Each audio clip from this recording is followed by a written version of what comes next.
Welcome back to Tropic N Reef, folks. We are here at the customer's place where we had recently installed the 200-gallon custom aquarium. So we are coming here to visit and see how the aquarium is doing since it's past 1 month of install. So let's go ahead and check it out. Hello. Hey Terry, how are you? Good, Mir. All right, nice to meet you. You too. How's it been? Oh my goodness. Wow. This looks amazing, Terry. Yeah, I'm very pleased. Awesome. So what have you got right now out here? It's been almost a month that we had this working. Just a little bit over a month, right? Yeah, it's a little bit closer to 2. Oh, almost 2 months now. Wow, yeah. Time flies. So what do we have? We have some livestock now out here? Yeah. You're probably not going to come out and see it because you're there. Okay, I see some blue-green chromis. And got a hippo tang, a naso tang, a fox face. I can never remember her name. Yellow-eyed coal. Oh, yellow-eyed coal tang. That's a Sri Lankan one. Tang. Yeah, Sri Lankan coal, yellow-eyed coal tang. And excellent. My starry blenny's in the little rock, just with his head stuck out right now. Is this the same blenny that you had in your previous aquarium that we upgraded? Pardon? Is this the same blenny that you had in your previous aquarium? Yeah. Awesome, awesome. How is he doing? He's doing great. Wow, I love the shimmer. The kessels, as always. It's beautiful lights mounted on the mounting arm. The A-series gooseneck. And a wonderful shimmer. Can't say less about this. And we have the Max Spec out here. Is that the Giants? Yeah, the Gyres are the mascot. And the AI Neros. Which Neros did we install? Was it the 3 or the 5? I think it's a 5, right? The 5. And we have a pair of them, one on each side. How are they doing? Do you like that? They're doing good. Okay. The tank's still going through a bit of cycling, but you know, for the most part, things are great. I'm getting some core-line growth now in a couple of months, which is huge. Awesome, awesome. And this nice cabinetry out here with the marine grade wooden panels. I think these are removable with the magnets. Yes. Right? Do you mind opening up one of them and maybe let's have a look at the sump? How's the sump doing? Good. Looks like you're keeping things nice and clean. Your skimmer is pretty clean, so it looks like you just cleaned a cup. Yep, and I got a little bit more to do, but yeah. That's some nice keto algae growing out here. Is this also Kessel? Yes, it is. Oh, wow. I think that's the 160 that we got.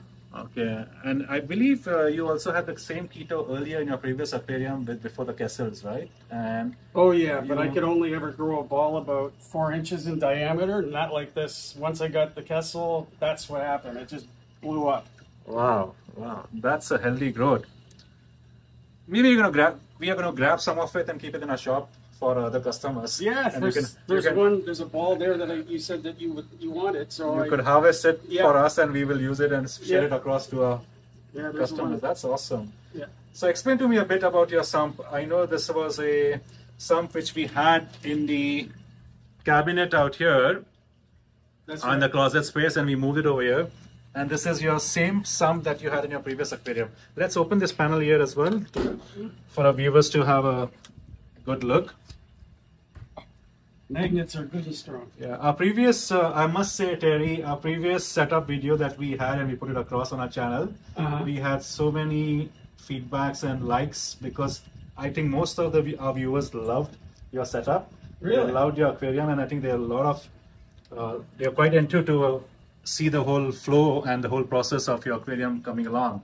So we are happy to share this in our next video after almost a month and a half to 2 months of setup. So tell us more about your sump. Let's start with the sump first, Terry. I know you had your skimmer which was used previously, and we decided to kind of continue because it's doing good for you. Yeah. That's the SWC skimmer, right? Yes. We're no longer in business. Well, the products seem to be doing very good. Yeah, I've had to replace the pump once, and I replaced it with a C-Shade. But okay.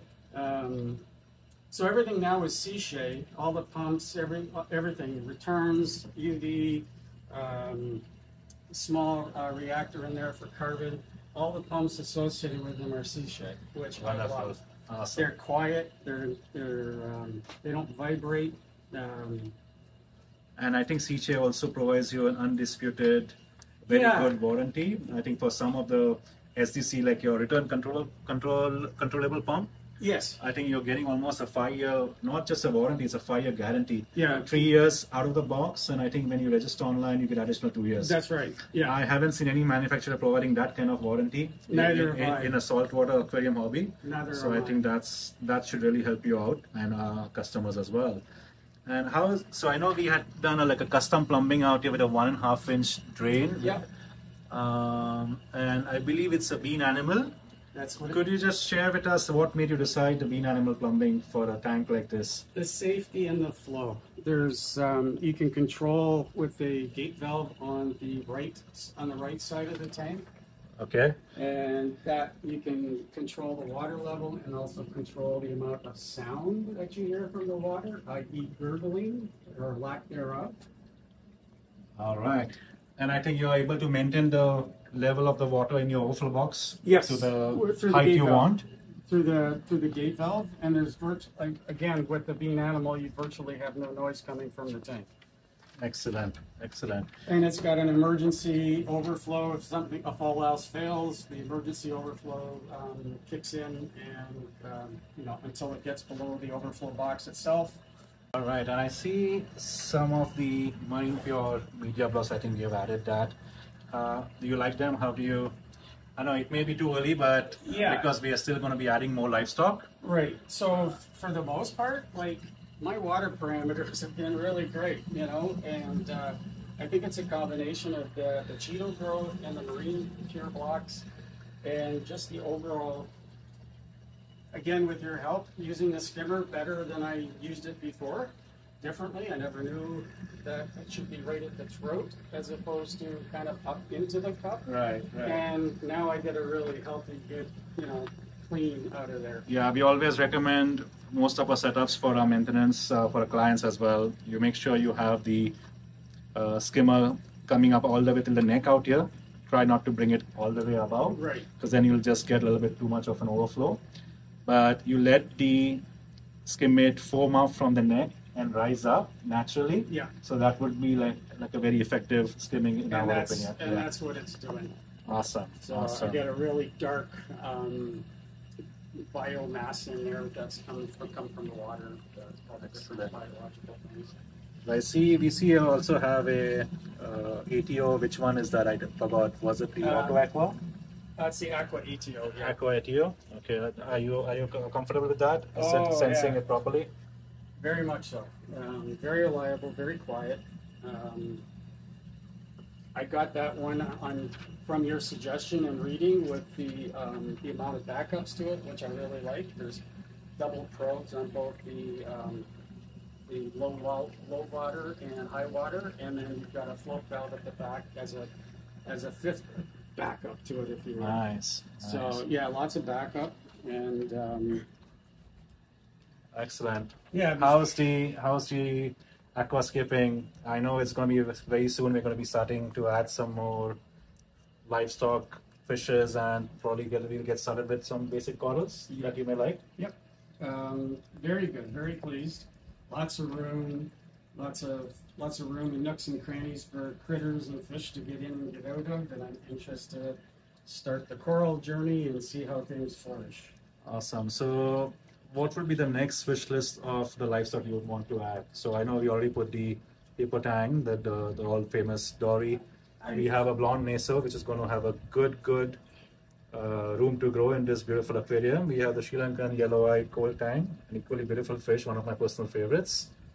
Yeah, And I think I would like to eventually get a purple and a yellow tang. A mandarin once we get a good copepod thing going. I think we talked about flame angel. Flame angel. Yeah, those are a little bit hard to get, but we will definitely wait on that and see if we can source from a good, reputable import. Yeah. And we'll get it for you directly. How about, have you thought about adding a school of antias? Those are colorful fishes. You can add like a mix of few females to a male combination. They keep swimming across the water column, and obviously you have to feed them a little bit more often. But they add a good vibrancy and coloration into your aquarium.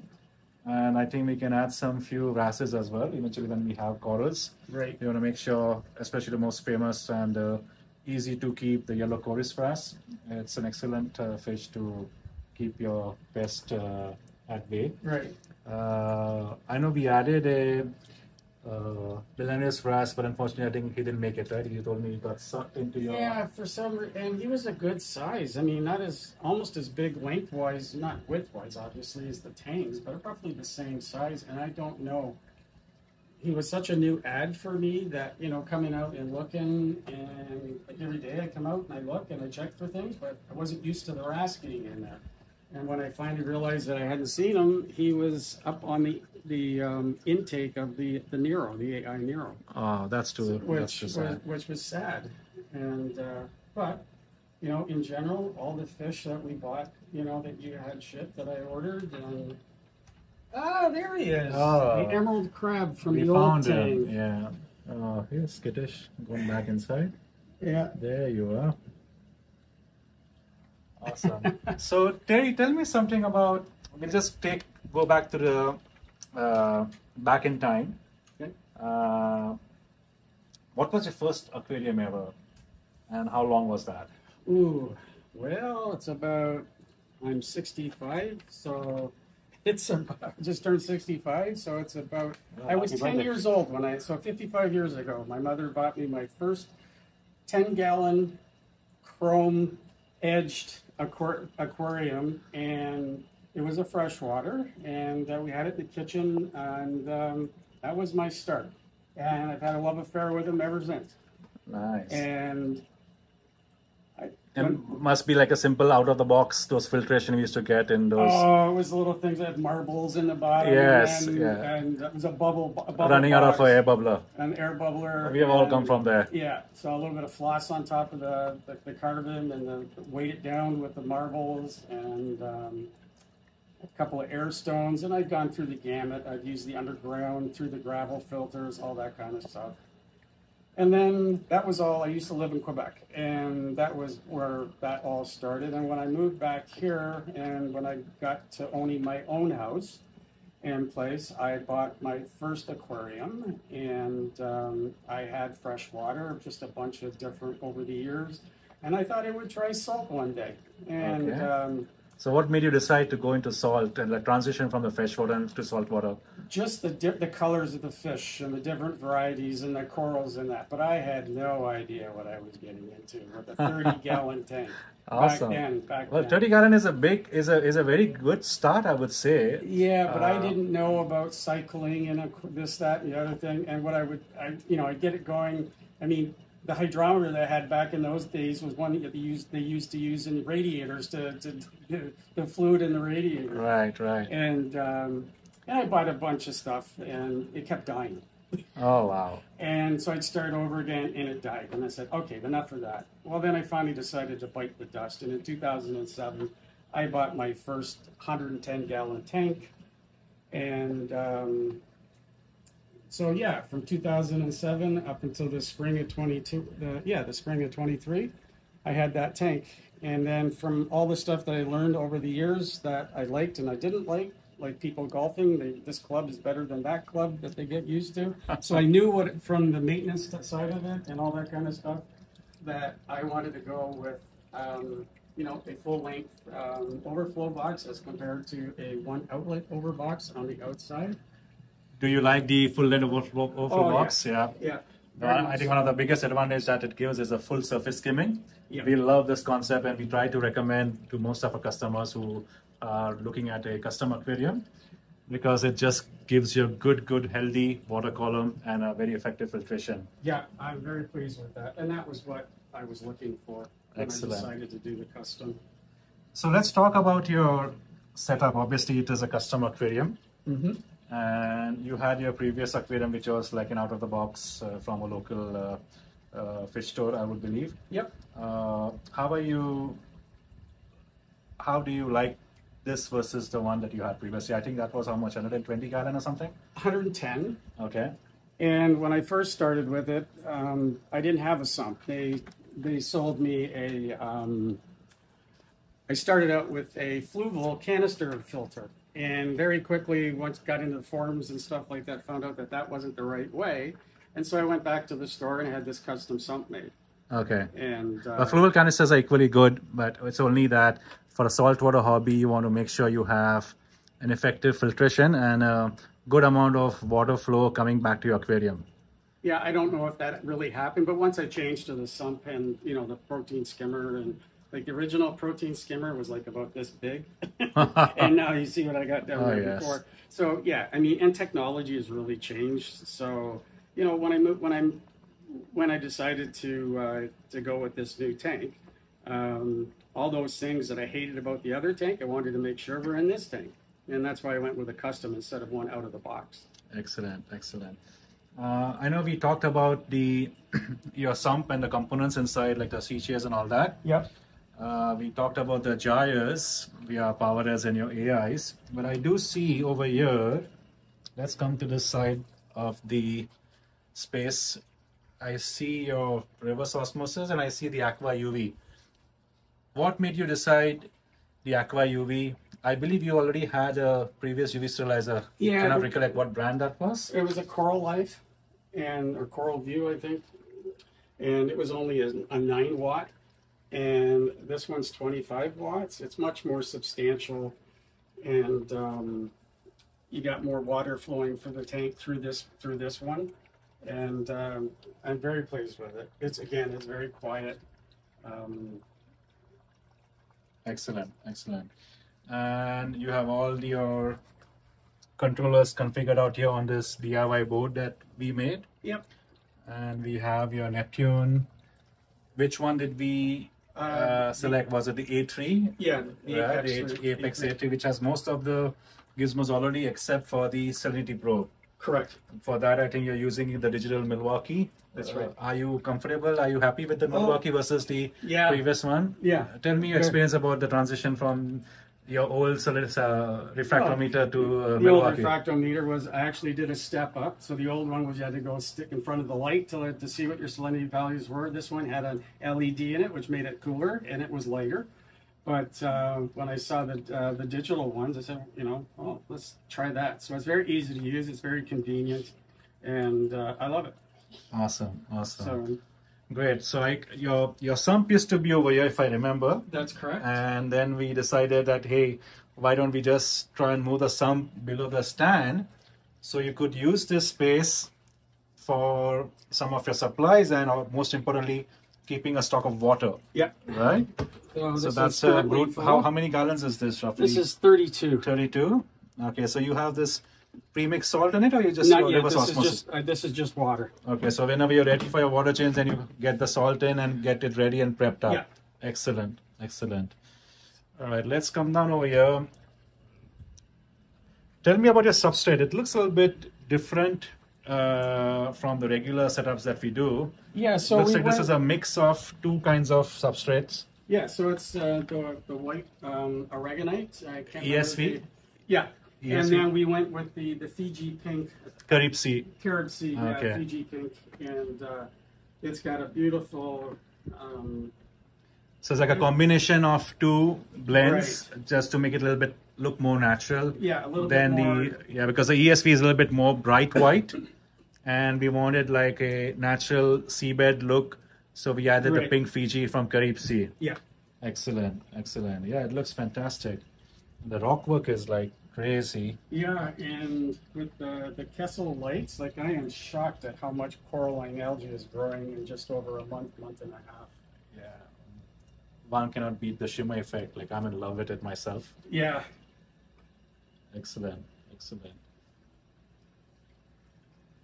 All right. Let's have a closer look at this aquascaping here with the cave. Oh, and we went with the Starfire glass. Starfire glass. Yeah. So that's on the front and the sides. The front and the sides. Yes. Excellent, excellent. Yeah, no more fish patterns on the back of the tank. And before you transitioned to Kessel, your previous, you still had a previous saltwater aquarium. What lights did you have it on? So when I bought the tank in 2007, it came with a complete hood. Okay. And so it was, again, it was Coral View, and it was with two 150 metal alloys and the T5 Actinics. All right. And so by 2023, that thing was falling apart, and I wasn't going to go back to the same thing. And so I lived part of the year in Florida, and I thought about putting a tank in my house in Florida, and I had a local store down there come in, and they were the first ones that mentioned the name Kessel.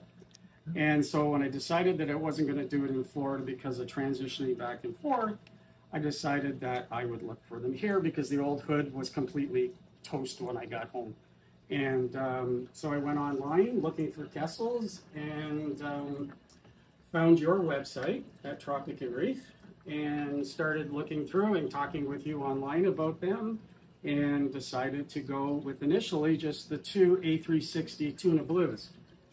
And then I was using the old, I don't know, aqua, like just a regular little light for the refugium, and you said, that's not a good idea. And I said, okay, so we went for the A160, I think it is. Yeah, 160 yeah. Flora, I believe. And I have never, since 2007 till now, I've never had that much Cheeto grow at one time. I could only keep a ball about the size of a softball. You are literally, this thing is huge. You are literally growing a greenhouse of Cheeto algae Yeah. in a saltwater hobby. I have never seen a ball as big as this. Yeah, and I can honestly say that that's because of the Kessels. Wow. Wow. And again, like the shimmer, I mean, I don't think there's any other light out there that gives you that shimmer effect. So That's great. Wonderful. All right, Terry. So finally, I would like to ask you one more question. okay.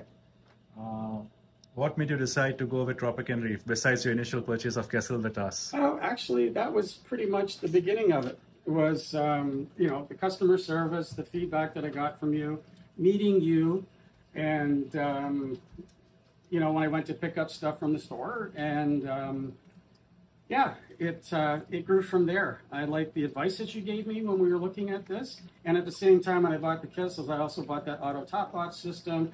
So, you know, just, and the mounting arms. yeah, and so, And I think there was some disconnect initially in the understanding what's included in the box. yeah, Versus what we committed, what we thought you wanted. That's correct. So I think there was some misunderstanding, but hopefully that got cleared, and then oh yeah, everything was fine.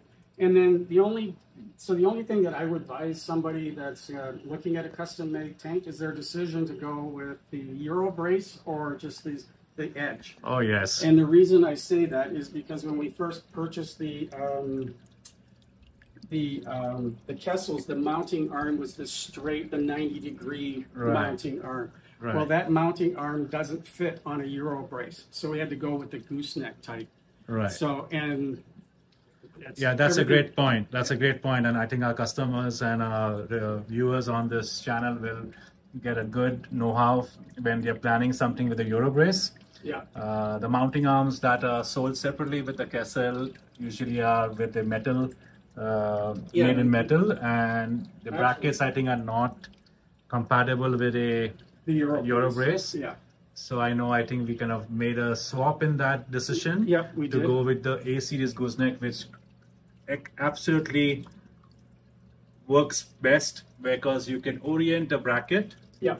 to a rimless versus a Euro brace as we see out here, right? Yeah. Okay. So- That's a good thought. So yeah. So I'm, you know, overall, I mean, I'm over the moon, as they say. I am so happy. So how do you like this setup out here? I know we have this. What made you decide this location out here in your living room? This was where the other tank was, and I mean, when the sump was in there, when I had the other tank, because of its setup, it was much easier to clean and do things with it in the corner. But having it directly below the tank is just as easy and basically user-friendly, in my opinion. And why did I choose here? because that's where it was. The other tank was too tall. I could never get my arm in without getting up on a step ladder or a step stool to get down to clean, you know, towards the bottom of the tank. So this tank is longer, wider, and a little bit lower in height. And so I got the volume. So I went from 110, when you got displacement stuff, probably 90 gallons or even 80 gallons, to this is 200 plus the sum. Like, I'm just... And especially if you're looking at, what are you planning to do with this aquarium besides the livestock fishes? Are you looking at a mixed reef or a pure SPS or a softies mixed reef? Yeah. So our general recommendation, mostly when you're having corals in it, you want to keep your tank not too high in height, because you don't want to keep wetting your armpits getting exactly. in this hobby. With all of us, as much as we try to avoid keeping our hands inside the water, we are living literally in an aquarium more than in a house. And you want to make sure that you don't get your armpits wet all the time with a very high tank. Yeah. Unless if you're very used to using tongs, but you know, with coral placement at the bottoms, at the bottom of the substrate in your aquarium, generally it becomes a challenge when you're holding with tongs and all. Yeah, right? the other really nice thing about this is the automation that's available to you now versus when I started in the hobby. And so, which is? Well, with the Neptune system, the Apex, and each of the individual, the gyres, the Nero, the lighting is done by Wi-Fi and an app on my phone, and the same thing with all the other stuff. The Apex controller, you can temperature, like whatever you can think of, it's there. So it's a lot of technology now, innovation over this past so many decades, when we were all in the hobbies in the 70s, 80s, early 90s versus now. Yeah. There's so much of control. I can go to my place in Florida and watch the place or monitor the tank from Florida. Excellent. So I guess the Neptune Apex controller actually is built exactly for that. Yeah. And it is going to give you a good modular functionality to keep upgrading. Eventually, once we have corals and you want to automate your dosing, you could look at the Neptune dose pumps. And then if you want to even automate your testing of your water with your basic additives, calcium, magnesium, the key elements that need for a good, healthy coral support, you get the Neptune Trident water analyzer, which you can configure. And at a touch of a button, you can see your parameters, and it's all going to do all the normal boring stuff that you want to not do and enjoy. Rather, it will do it for you. That's the advancement of the technology and the hardware that we have at our disposal in today's day and age in this hobby. I think this is a wonderful setup. So I think you would enjoy this tank sitting right out here in your living room while watching your TV and at the same time enjoying your aquarium. Excellent, excellent. All right, folks, I guess we'll just wrap up the video out here now. We'll just have a quick closer look at the aquascaping out here. I know there were some thoughts about this rock work out here in the center. Would you mind sharing a bit more for our customers here, Terry? What made us decide this tower rock right out of nowhere versus this heap of rocks in a pile work out here and this beautiful cave setting that we aquascape? Can you share some more light about this one? Well, that came from you. It reminded you of someplace out in, I think, Nova Scotia. Nova Scotia? And I don't remember. Bay of Fundy? Yeah. So, and I wasn't sure at the beginning, but yeah, I like it. I loved the rock when I saw it first time. Yeah. When we were setting it up, and I didn't want it to blend with the other rock work and lose its character and its beauty. I think it kind of just... And this is the rock, all the rock that's in here is from my old tank. So we were able to reuse some of the stuff that I had. And so, yeah. So how was your overall experience when we had to transition from your old tank, making sure that we didn't want to lose all your live bacteria in your rock work and the water? So the whole process was a very step-by-step approach. Took us a lot of labor and time, but it was sweet labor. Well, right out in that area there, I had seven 32 gallon drums of old and new salt water. We kept all the old salt water. I had pumps and extension cords, and we were just keeping everything spinning almost 3.5 months, because it took 12 weeks to get the tank once we decided to Yes. go with it. So we had that all going. That whole door area was filled with 5-gallon pails of salt, water, and then the fish, which the old livestock, which wasn't a lot, but I had a few. Yeah, there were some good ones, especially the blenny. Yeah, we don't want to lose the blenny. The blenny, The clownfishes. the clownfishes, and I had 3 chromis Chromis. at that time. Yeah, and some hermits and some astrea snails. Right. And we actually put them all in a bin just like this. And I just kept doing water changes on that bin every couple of days. And we had a circulation pump and a heater running to keep everything healthy. And so the worst part was the delay. I mean, I got what I wanted. So, but I knew from the outset how long it was going to take to get the tank. So once we got started, that was great. And I guess it was also the planning in between, like when we planned the tank what we were going to and what we were going to get in a lead time to have a manufacturer process the order and eventually deliver it at the door. We used that time to plan how we can remove the old aquarium, get all the livestock out safely, save the water for the live rock, keep some circulation running with some heaters. Yeah. So I guess that planning also helped out getting everything. Tremendous. But it was, I mean, for both you and I and the rest of the guys, I mean, it was a huge thing, you know, to get the old tank out, keep all that water, and then I didn't have enough barrels at the first, so I had to run over quickly the night we were doing it, and got my brother-in-law to come over, and he helped you move the sump from here to where it is now. Yeah, and that's a very heavy sump. I was shocked. Yeah, I didn't expect the sump to be so heavy with some of our guys and the help of your brother-in-law. Yeah. That was a great help. And then we got it down, put it in your truck, you took it away for me, and then you sold it for me, which was really nice. Awesome. So, yeah, the whole experience from start to finish. Once I made that decision to go with the custom-made tank, it was, off we went. Wonderful, wonderful. Well, we are glad that's working out for you. And I'm sure it's going to be there for a very long time for you to enjoy and your family members. And we are approaching the holiday season for Christmas and the New Year's. So definitely you can share this immense beauty in your living room, in your home, to enjoy for you and the family and everybody. So thank you, Terry, once again for giving us the opportunity to help you out with your hobby needs. We are really, really grateful, and we definitely will be there to help you out to keep this going for you so that you get to enjoy this in a very, very long time. So once again, from all of us at Tropic N Reef, thanks once again for being one of our very good customers and keeping that trust in Tropic N Reef. And we are here to continue that support for a very long time. Thanks, man. Thank you so much. Yeah, folks, just wrapping up this beautiful custom 200-gallon aquarium at a customer's place. So do look forward to check us out online on our social media channels. And if you have some bandwidth, then try to like and subscribe so you can get to see more of these informational videos of our setups and our customer experiences, which we would like to share in raw format out here so that you can make an informed decision. Once again, thanks for checking us out and have a good one.